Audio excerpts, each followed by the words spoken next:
কত সুন্দরভাবে দোসাটা তৈরি হয়ে গেল। আর নিচের কালারটা দেখুন কতটা সুন্দর হয়েছে। দেখুন হাতে দেওয়ার সাথে সাথে কিন্তু ভেঙে যাচ্ছে, এতটা মুচমুচে হয়েছে। খুব সুন্দরভাবে এভাবে চাড়ি দিতে হবে। আর দেখুন কত সুন্দরভাবে দোসার শেপটা তৈরি হয়ে গেল। নমস্কার বন্ধুরা, পিওর রান্নাঘরে আজকের রেসিপিতে আপনাদের সকলকে স্বাগত জানিয়ে আজকে আমি আপনাদের সাথে শেয়ার করব কোনো রকম চাল ডাল বাটার ঝামেলা ছাড়াই মুচমুচে দোসা। এই দোসাগুলো মাত্র 10 মিনিটে ইনস্ট্যান্ট বানিয়ে নিতে পারবেন। আর তার সাথে থাকবে নারকেলের দারুণ স্বাদের একটা চাটনির রেসিপি। আশা করছি আজকের রেসিপিটা আপনাদের সকলের খুব ভালো লাগবে। পুরো রেসিপিটা অবশ্যই শেষ পর্যন্ত দেখতে থাকুন। আর যে সকল বন্ধুরা এখনো পর্যন্ত আমার চ্যানেলে নতুন, তারা অবশ্যই আমাদের চ্যানেলটা সাবস্ক্রাইব করে আমাদের পাশে থাকবেন। তো চলুন বন্ধুরা, আজকে রান্নাঘরে যাই আর আজকের রেসিপিটা শুরু করি। দোসা তৈরি করার জন্য প্রথমে আমি দোসার ব্যাটারটা তৈরি করে নেব। আর আজকের এই দোসাটা তো আমি বানাবো কোনো রকম চাল ডাল বাটার ঝামেলা ছাড়াই, শুধুমাত্র কাঁচা আলু আর সুজি দিয়ে। খুব সহজে তৈরি হয়ে যায় দোসাগুলো। আর তৈরি করার জন্য কিন্তু কোনো বেশি তেল মশলারও প্রয়োজন পড়ে না, একদম হালকা ফুলকা একটা খাবার। ব্যাটারটা তৈরি করার জন্য আমি এখানে সরাসরি একটা মিক্সির জার নিয়ে নিয়েছি। তার মধ্যে আমি দিয়ে দেবো কাঁচা আলু। আমি এখানে দুটো বড় সাইজের কাঁচা আলু পরিষ্কার করে জলে ধুয়ে কেটে রেডি করে রেখে দিয়েছি। এই কাঁচা আলুটা দিয়ে দেবো প্রথমে। কাঁচা আলুর পর আমি এখানে 1 বাটি সুজি নিয়ে নিয়েছি। আর সুজিটা দেখুন একটু ছোট দানার সুজি, সেজন্য আমি কিন্তু আর এখানে গুঁড়ো করিনি। যদি মোটা দানার সুজি নেন সেক্ষেত্রে একটুখানি আগে গুঁড়ো করে নেবেন। 1 বাটি সুজি আমি নিয়ে নিয়েছি। যেরকম পরিমাণে দোসা আপনারা বানাবেন ঠিক সেরকম পরিমাণে সুজিটা দিতে হবে, কম বেশি করে নিতে পারবেন। আর আলুর পরিমাণও কিন্তু কম বেশি করে নিতে পারবেন। ওই বাটিরই মাপ করে আমি 1/2 বাটি দিয়ে দেবো এখানে বেসন। এই বেসনটা দিলে দোসাগুলো খুবই মুচমুচে হয় আর কালারটাও খুব ভালো আসে। আর এর সাথে দিয়ে দেবো যে বাটির মাপ করে সুজি নেওয়া হয়েছে ঠিক সেই বাটিরই মাপ করে 1/2 বাটি টক দই নিয়ে নিয়েছি। এই টক দইটা দিয়ে দেবো, মানে যতটা সুজি নেবেন ঠিক তার 1/2 টক দই দিতে হবে। যেহেতু ইনস্ট্যান্ট বানাচ্ছি তার জন্য কিন্তু টক দইটা অবশ্যই করে ব্যবহার করতে হবে। 2-3 টুকরো আদা আর 2টা কাঁচা লঙ্কা দিয়ে দিচ্ছি। এখানে কিন্তু ঝালের পরিমাণটা একটু কম বেশি নিজেদের মতন করে নিতে পারবেন। 1 চামচ চিনি দিলাম। দিয়ে দিচ্ছি স্বাদ মতো লবণ। এখানে আমার সবকিছু দেওয়া হয়ে গেছে। এবার আমি ঢাকনাটা দিয়ে খুব ভালো করে ব্লেন্ড করে নেব। আর ব্লেন্ড করার সময় যে বাটির মাপ করে সুজিটা নেবেন ঠিক সেই বাটির মাপ করে 1 বাটি জল দিয়ে দিতে হবে। তবে অনেক সময় কি হয়, সুজি কিংবা বেসন একটুখানি আলাদা হয়, সব সুজি আর বেসন একরকম হয় না, সেক্ষেত্রে কিন্তু জলের পরিমাণটা একটু কম বেশি লাগতে পারে। দোসার ব্যাটারটা আমি ব্লেন্ড করে নিয়ে চলে এসেছি। আর দেখুন কত সুন্দরভাবে ব্লেন্ড হয়েছে। ঠিক এরকম ভাবে করে নিতে হবে। একটা পাত্রে ঢেলে নিচ্ছি। শুধু খেয়াল রাখতে হবে যেন আলু সুজি সমস্ত কিছু খুব সুন্দরভাবে বাটা হয়ে যায়। এই দেখুন, দেখেই বুঝতে পারবেন যে ব্যাটারটা কেমন হয়েছে। আমার এখানে পুরোপুরি 1 বাটি জল লেগেছে। যে বাটির মাপ করে সুজিটা দিয়েছিলাম ঠিক সেই বাটির মাপ করেই 1 বাটি জল দিয়েছি, তাতে করেই কিন্তু এই ব্যাটারটা তৈরি হয়ে গেছে। দোসার ব্যাটারটা রেডি হয়ে গেছে। তবে এখন আমি দোসাটা বানাবো না, কারণ যেহেতু দোসার ব্যাটারের মধ্যে সুজি দেওয়া রয়েছে, সুজিটা একটুখানি ফুলবে, ততক্ষণ আমি একটুখানি রেস্টে রেখে দেবো 2-3 মিনিট মতন। সেই সময়ের মধ্যেই আমি নারকেলের যে চাটনিটা তৈরি করব সেই চাটনির জন্য ব্যাটারটা তৈরি করে নেব। নারকেলের চাটনি করার জন্য আমি এখানে কিছুটা নারকেল এরকম ছোট ছোট করে কেটে নিয়েছি, সেটা মিক্সির মধ্যে দিয়ে দেব। কিছুটা ধনেপাতা নিয়েছি। এই চাটনির মধ্যে ধনেপাতাটা দিলে খেতে খুবই ভালো লাগে।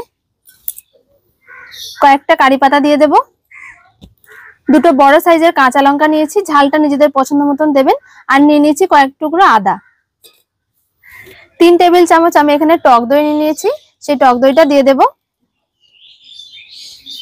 স্বাদ মতো লবণ দিয়ে দিচ্ছি। আর দিয়ে দিচ্ছি 1 চামচ চিনি। চিনিটা কিন্তু এখানে আপনারা নাও দিতে পারেন। 1/2 পাতিলেবু নিয়ে নিয়েছি, সেটা দিয়ে দেব একটু টক ভাব আনার জন্য। এইভাবে একবার চাটনিটা বানিয়ে দেখবেন, খেতে খুবই ভালো লাগে। এবারে সবকিছু দিয়ে ব্লেন্ড করে নেবে, একদম মিহি করে ব্লেন্ড করতে হবে। চাটনির জন্য ব্যাটারটা আমি তৈরি করে নিয়ে চলে এসেছি। তবে চাটনির মধ্যে একটা তড়কা না দিলে কিন্তু চাটনি খেতে একদমই ভালো লাগে না। আর তড়কা করার জন্য আমি একটা কড়াই বসিয়ে দিয়েছি। কড়াই দিয়ে দিচ্ছি 2 চামচ তেল। একটা শুকনো লঙ্কা এরকম ভাবে চিড়ে নিয়েছি। 1 চামচ দিয়ে দিচ্ছি সর্ষে।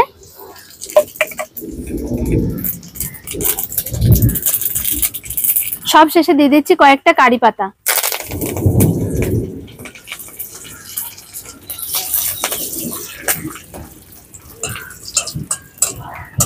তরকাটা পুরোপুরি রেডি হয়ে গেছে। এবার এটা গরম গরম আমি চাটনির মধ্যে ঢেলে দেব।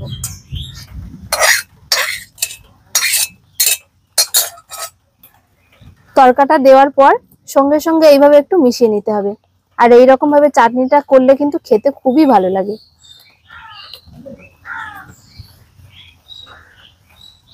চাটনিটা তৈরি করতে করতে এদিকে দোসার ব্যাটারটা রেস্টে রাখা হয়ে গেছে। এবার আমি দোসার ব্যাটারের মধ্যে দুটো জিনিস মেশাবো, তারপর আমি দোসাগুলো তৈরি করব। দোসার এই ব্যাটারটাকে একটুখানি ফোলানোর জন্য এখানে আমি 1/2 চামচ খাবার সোডা নিয়ে নিয়েছি। খাবার সোডাটা দিয়ে দেব, আর তার উপর একটুখানি লেবুর রস দিয়ে দেব। এবারে খুব ভালো করে মিশিয়ে নিতে হবে। যেহেতু ইনস্ট্যান্ট বানাচ্ছি তার জন্য কিন্তু এই কাজটা অবশ্যই করতে হবে। চাইলে এখানে আপনারা 1 প্যাকেট ইনোও দিয়ে দিতে পারেন।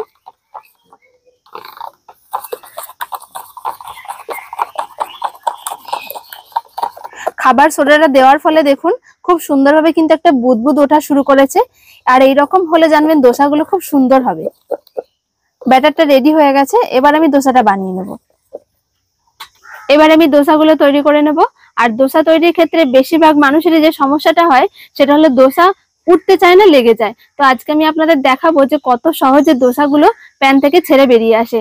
বেশ কিছু টিপস আছে যেগুলো মানলে কিন্তু দোসা খুব সুন্দরভাবে উঠে আসবে। আমি এখানে একটা চাটু নিয়ে নিয়েছি, আমার কাছে দোসা তৈরির জন্য কোনো তাওয়া নেই, তো এই চাটুতেই আজকে আমি দোসাগুলোকে তৈরি করব। প্রথমে চাটুটাকে খুব ভালো করে গরম করে নিতে হবে। চাটুটাকে প্রথমে ভালো করে গরম করে নিয়েছি, তারপরে একটুখানি সুতির কাপড়ে একটু সাদা তেল লাগিয়ে নিয়েছি। এবারে খুব ভালো করে চারিদিকে এইভাবে লাগিয়ে নিতে হবে। ভালো করে তেল বুলিয়ে নেওয়ার পরে একটুখানি জল ছিটিয়ে দেব, তারপর আবারও একবার মুছে নিতে হবে।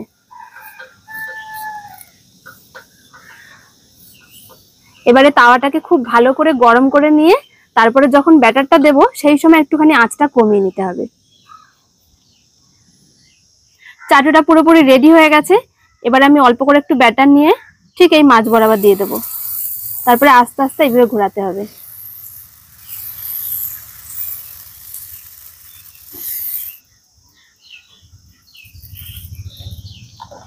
এবার এই দোসার উপরে 1 চামচ তেল খুব ভালোভাবে এভাবে চাড়িয়ে দিতে হবে।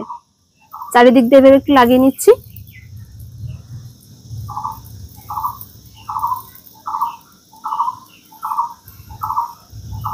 দোসার ব্যাটারটা চারিদিকে চাড়িয়ে দেওয়ার পর আঁচটা একটুখানি বাড়িয়ে দিতে হবে, এতে করে দোসাটা দেখবেন খুব সুন্দরভাবে চারিদিকে তৈরি হয়ে যাবে। খুব সুন্দরভাবে দেখুন দোসাটা তৈরি হয়ে গেছে, আর ওপরে ওপরে একটা কালারও উঠে এসছে। এবার আমি আস্তে আস্তে এই সাইড দিয়ে একটুখানি ছাড়িয়ে নেব। আর এইভাবে একটুখানি ছাড়িয়ে নিলে দেখবেন খুব সুন্দরভাবে ছেড়ে যাচ্ছে। এই দেখুন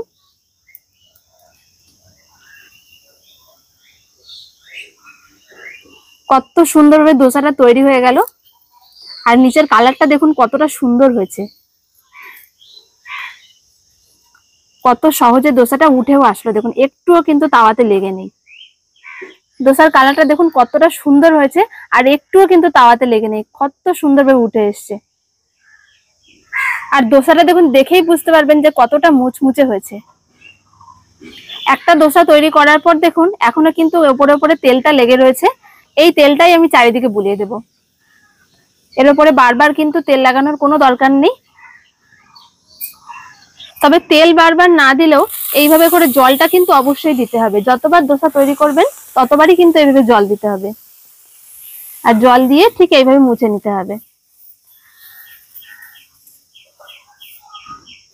এবারে আঁচটা হালকা করে একটু কমিয়ে দেওয়ার পরে তারপরে ব্যাটারটা ঠিক মাছ বরাবর দিয়ে দিতে হবে, আর এইভাবে করে মাঝখান থেকে ঘোরাতে হবে।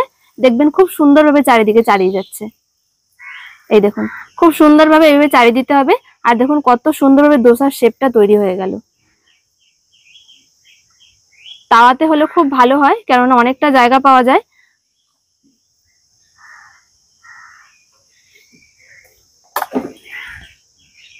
এবারে আঁচটা একটুখানি মিডিয়ামে করে দিয়ে এইভাবে তেলটা চারিদিকে দিয়ে দিতে হবে।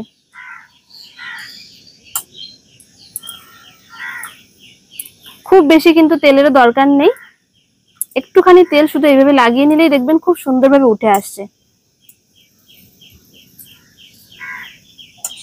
দোসাটা দেখুন বন্ধুরা কতটা সুন্দর লাগছে দেখতে। ওপর থেকে দেখেই বুঝতে পারবেন যে দোসাটা কিন্তু তৈরি হয়ে গেছে। আর এক সাইড থেকে একটুখানি এইভাবে তুললেই দেখবেন খুব সুন্দরভাবে উঠে আসছে। এই দেখুন কত সুন্দরভাবে দোসাটা ছেড়ে গেল। কোনো রকম কোনো কষ্ট করার দরকার নেই, কোনো ঝঞ্ঝাট নেই। আর তার সাথে সাথে দোসার পেছনের কালারটা দেখুন কতটা সুন্দর হয়েছে, আর একদম পুরো মুচমুচে দোসা। প্রত্যেকটা দোসা দেখুন বন্ধুরা কতটা সুন্দরভাবে উঠে আসছে।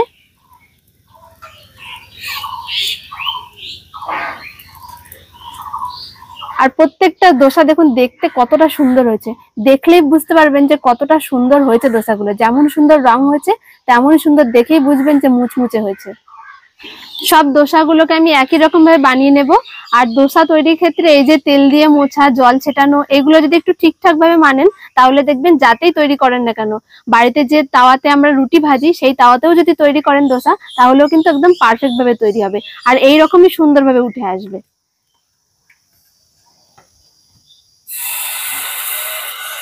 সব দোসাগুলো আমার তৈরি করে নেওয়া হয়ে গেছে। আর দোসাগুলো বন্ধুরা এতটা সুন্দর হয়েছে, খেতে তো খুবই ভালো লাগে। আর এখন যেহেতু গরমকালে এরকম কিন্তু হালকা তেল মশলার মধ্যে খুব কম সময়ের মধ্যে তৈরি হয়ে যায় এরকমের রেসিপিগুলো আপনারা বাড়িতে করে খেতে পারেন, খেতে খুবই ভালো লাগবে। সব দোসাগুলো আমি বানিয়ে নিয়েছি। আর দেখুন দোসাগুলো দেখতে কতটা সুন্দর হয়েছে, খুব সুন্দর কিন্তু কালার এসেছে। আর একটা আমি ভেঙেও দেখাচ্ছি কতটা মুচমুচে হয়েছে। দেখুন হাতে দেওয়ার সাথে সাথে কিন্তু ভেঙে যাচ্ছে, এতটা মুচমুচে হয়েছে। তাহলে বন্ধুরা দেখলেন তো চাল ডাল ছাড়াই কত সুন্দর মুচমুচে দোসা তৈরি হয়ে গেল। আর মাত্র 10 মিনিট সময় লাগবে দোসাগুলো তৈরি করতে। তাহলে যদি মাত্র 10 মিনিটের মধ্যে এরকম মুচমুচে দোসা বানানো যায়, আর রাত্রে কিংবা সকালের খাবারের জন্য একদমই চিন্তা করার কোনো দরকার পড়বে না, ঝটপট বানিয়ে ফেলতে পারবেন। বন্ধুরা আশা করছি আজকের রেসিপিটা আপনাদের সকলের খুব ভালো লেগেছে। ভালো লাগলে অবশ্যই লাইক, শেয়ার, কমেন্ট করবেন আর আমাদের চ্যানেলটা সাবস্ক্রাইব করবেন। দেখা হচ্ছে পরের ভিডিওতে। সকলে ভালো থাকবেন, সুস্থ থাকবেন। ধন্যবাদ।